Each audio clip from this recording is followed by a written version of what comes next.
when you walk into a room, just act like you're supposed to be there. Back in the day, right, when I used to work at this joint, right, the way that the company got started was the CEO was selling a bunch of shirts out of his truck. He used to tell people, look, I used to walk into NFL stadiums with my boxes of shirts, no credentials, and he would just make a beeline for the sideline, and people would be like, nobody would tell him no. Because as soon as you start acting like you're not supposed to be there, what do they say, like a bear, right? If you act like you're afraid of the bear gonna rip your head off. Now, you're not supposed to challenge the bear. You're supposed to act like you're not scared.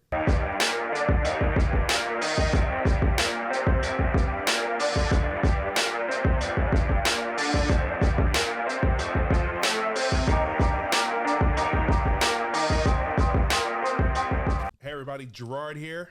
Hi, Sarah here. How are you? And hey, just wanted to say what's up. Just summertime, kids are on what they call it, dead period. They call it the dead period in Tennessee. It's really summer break for our kids. It's summer break. It's break of summer break. Because what dead period is like, so you know, all you guys know our kids play sports, and in Tennessee, there's like a week and a half where nobody is allowed to like go to the school. Mm-hmm. Like no athletic facilities. They're supposed to be off limits. The school is supposed to be dead for like 14 days. Quiet period, right? And other sports is what they call it. But during the dead period, and I tell my family this too, my extended family, aunts, uncles, grandfather, when he was around, my mom, everybody. If you want to do anything with us as a whole family, there's only 14 days that we can do it.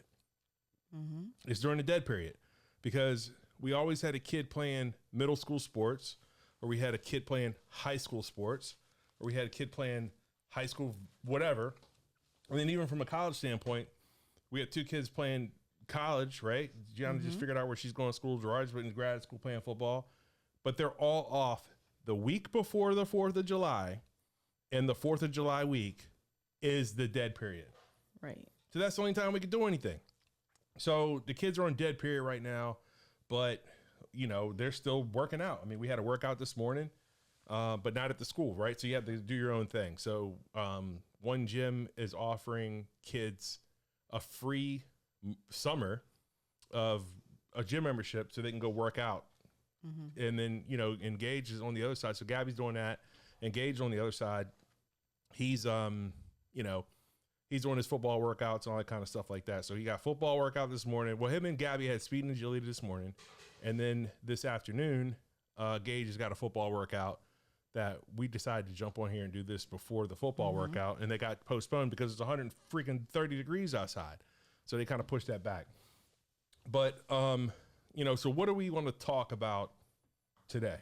You tell me. I guess we could just talk about what happened last weekend. With what? What do you mean? Where'd you go last weekend? Oh, last weekend we had the national championship of club volleyball. And, you know, I always say, and this translates to business, it translates to anything in the world.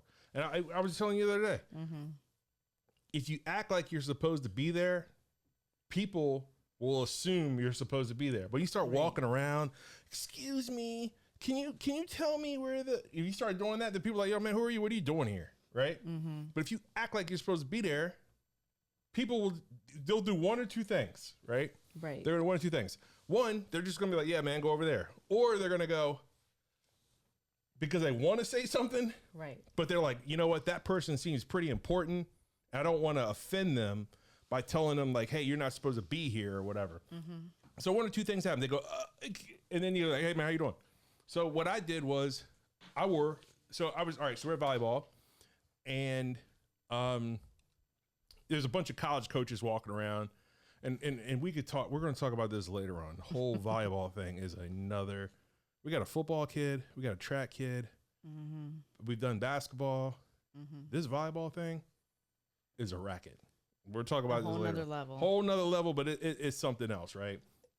But what I'm saying is like, you got this, or imagine this arena, this convention center with like 150 volleyball courts, and just screaming and whistles and all kinds of craziness. And then you get these college coaches that come in, and what the college coaches are doing is typically they're looking at players that they've already spoken to, and they're coming to watch them play, or at least show their support that they're going to be there. Or they got some players that are looking at, they want to see play.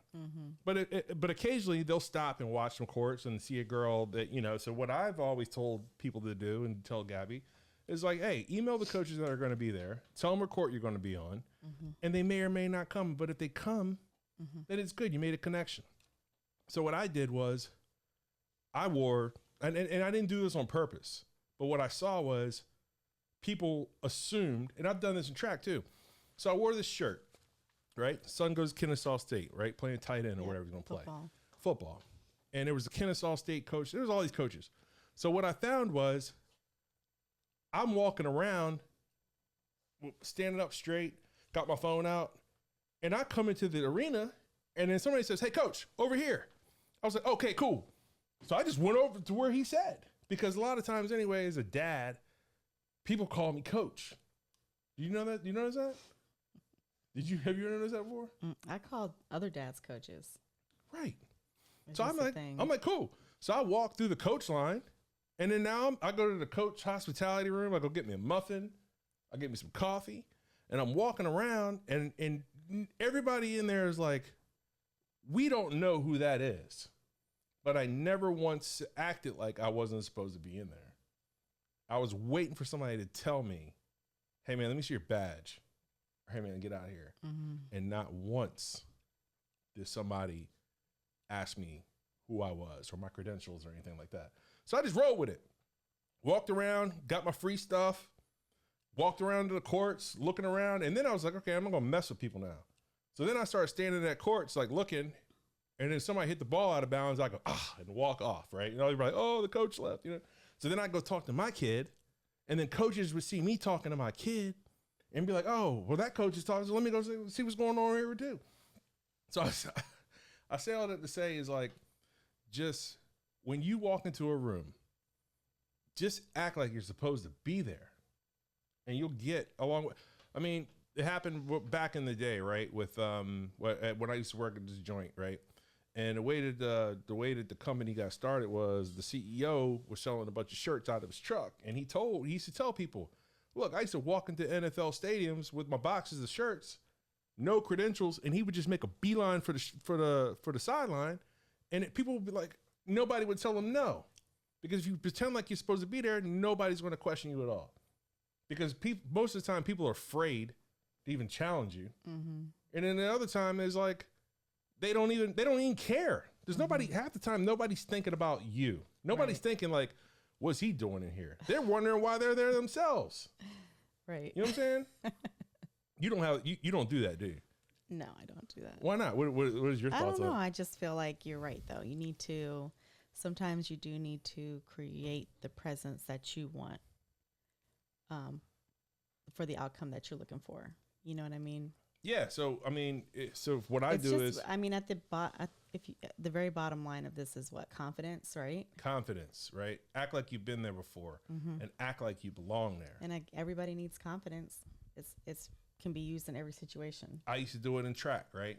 So NCAA track. I'm talking the highest Division I, the highest level of track. We're at some of the biggest track venues in America. And I'd be standing 10 feet from the athletes watching the track meet, because I'd wear a shirt and I just act like I'm supposed to be there. I'd come down and just walk. Hey, coach, what's up, man? What's up? Nobody said, I wasn't impersonating anybody. If somebody would have asked me to leave, I would have left. But nobody nobody dared to say nothing to me. So I just pretended like I was supposed to be there in the first place. So just always act like, even so in a social setting, in a business setting, like I said, what is it like? They talk about when people like do public speaking and stuff, and they stand up and they envision the people like that they like, or they're naked or something, right? Because half the time when people are speaking, everybody's afraid that, oh, they're going to look at me like this, or they're going to think this about me, or whatever it is. But they're not even thinking about you. They don't even care. They're thinking about their own self. They're not worried about you. So you just got, they're not worried about you. And the one person that is saying like, oh man, who's he think he is? He ain't gonna say nothing to you unless he's security. I mean, that's the only dude that's going to say something to you. So, yeah. So always, you know, you go into a business meeting, you feel like you're not supposed to be there. You go into you're selling real estate, listing appointment or buyer's appointment, whatever it is. Or if you go into a boardroom setting, just act like you're supposed to be there. Because as soon as you start acting like you're not supposed to be there, what do they say, like a bear, right? Mm-hmm. Like if you act like you're afraid of the bear gonna rip your head off. Now you're not supposed to challenge the bear, but you're not supposed to. You're supposed to act like you're not scared. Right. So the bottom line of this is confidence. When you go into any kind of setting, you were with coaches, you were at volleyball, walking around, and you probably did know as much as the coaches, honestly. You've been doing it forever.